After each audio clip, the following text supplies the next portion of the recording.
सरकार का दावा है कि इस बार की जो रीट परीक्षा हुई है उसमें फूल प्रूफ सिस्टम रहा, कहीं कोई गुंजाइश नहीं है किसी भी तरह की छेड़खानी की या धोखाधड़ी की। लेकिन जिस तरीके से एक पेपर आज सोशल मीडिया पर वायरल हुआ है जिसमें 42 क्वेश्चंस हैं जो 2 पन्नों में वायरल हो रहे हैं। इस मुद्दे पर बात करने के लिए मेरे साथ हैं शिक्षा मंत्री डॉक्टर बी.डी. कल्ला। कल्ला साहब, दो पेपर है जिनमें 42 क्वेश्चन हैं जो रीट की परीक्षा में कल चौथी पारी में आए, वायरल हो रहे हैं सोशल मीडिया पर। इम्तिहान के बाद हमेशा पेपर ही विद्यार्थियों को दे दिया जाता था। इस बार पेपर लेकर के जमा कराना था। अब किसी व्यक्ति ने उन पेपर में से कुछ पन्ने निकाल कर वायरल कर दिए तो पेपर से पहले तो नहीं हुए ना। इसका मतलब साफ है कि परीक्षा पारदर्शितापूर्ण हुई है। अब कई लोगों को तो रीट को बदनाम करने का उन्होंने जैसे कोई कॉन्ट्रैक्ट ले रखा है।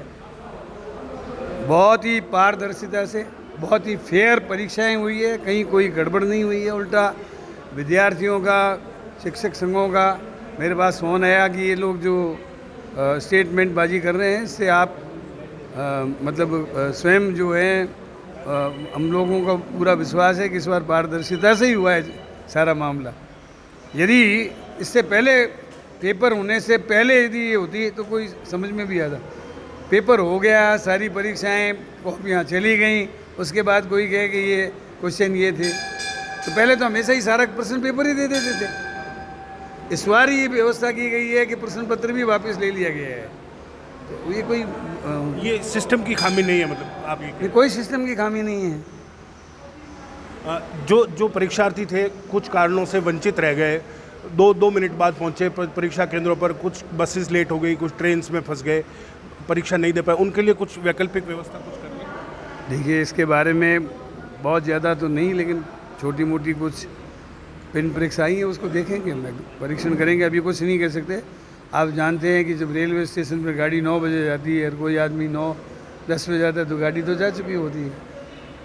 तो इसलिए पहले से ही बता रखा था कि घंटे भर पहले पहुंचना है, समय पर पहुंचना चाहिए। ये सरकार की गलती नहीं है, न परीक्षा कराने वालों की गलती है। समय पर पहुंचना सबका दायित्व है। मुझे याद है, एक मेरा दोस्त RPSC में रिटर्न में पास हो गया और वो किसी कारण से समय पे नहीं पहुंचा, तो रिटर्न में पास हुआ रह गया था। ये सब चीज़ें तो पहले से प्रिकॉशन, इसलिए लोग क्या करते हैं कि जब परीक्षाएं होती है तो एक दिन पहले पहुंच जाते हैं, पहुंच करके अपनी व्यवस्था कर लेते हैं ताकि समय पर पहुंच जाएं। लेकिन कल्ला साहब, जिस तरीके से जेवर उतराए गए, मंगलसूत्र, नथनी, पाजेब आदि, स्लीव्स काटी गई। मेरी बात सुनिए, ये सब बातें वो लोग करते हैं जो परीक्षा को बदनाम करने की नीयत से करते हैं। क्या क्या चीज़ पहन के आनी है, क्या नहीं पहन के आनी है, इसकी बाकायदा रिटर्न में स्टेटमेंट दे दिया गया था। इसके अलावा और कोई चीज़ नहीं उतराई गई है, और कहीं उतराई गई है तो लिखित में शिकायत आएगी, मैं उसका परीक्षण करा लूँगा। एक आपके विभाग से संबंधित ही बड़ी समस्या है, शिक्षक वर्ग है वो तबादलों को लेकर बहुत उत्सुक है। लोगों ने पहले भी अपने आवेदन दिए थे, वो रद्दी की टोकरी में चले गए।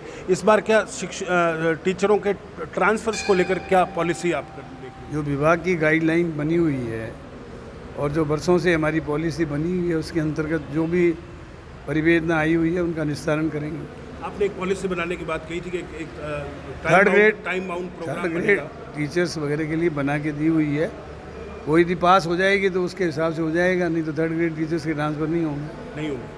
और जो लोग लॉन्गेस्ट स्टे या इस तरीके की परिवेदनाएं हैं, जो विधवा महिलाएं हैं, घरों से दूर हैं, जो थर्ड ग्रेड के अलावा जो परिवेदनाएं हैं उनका निस्तारण होगा। धन्यवाद। तो ये थे डॉक्टर बी.डी. कल्ला जो बता रहे हैं कि रीट की परीक्षा में किसी भी तरह की धांधली नहीं हुई है। जो वायरल किया गया प्रश्न पत्र है वो सिर्फ इस परीक्षा को बदनाम करने की एक साजिश है, और जो विभाग है वो इसकी पूरी जांच करने के बाद में उस शरारती तत्व की पहचान करने में भी जुटा हुआ है। कैमरा पर्सन धीरज जोशी के साथ अपर्नेश गोस्वामी, राजस्थान तक, बीकानेर।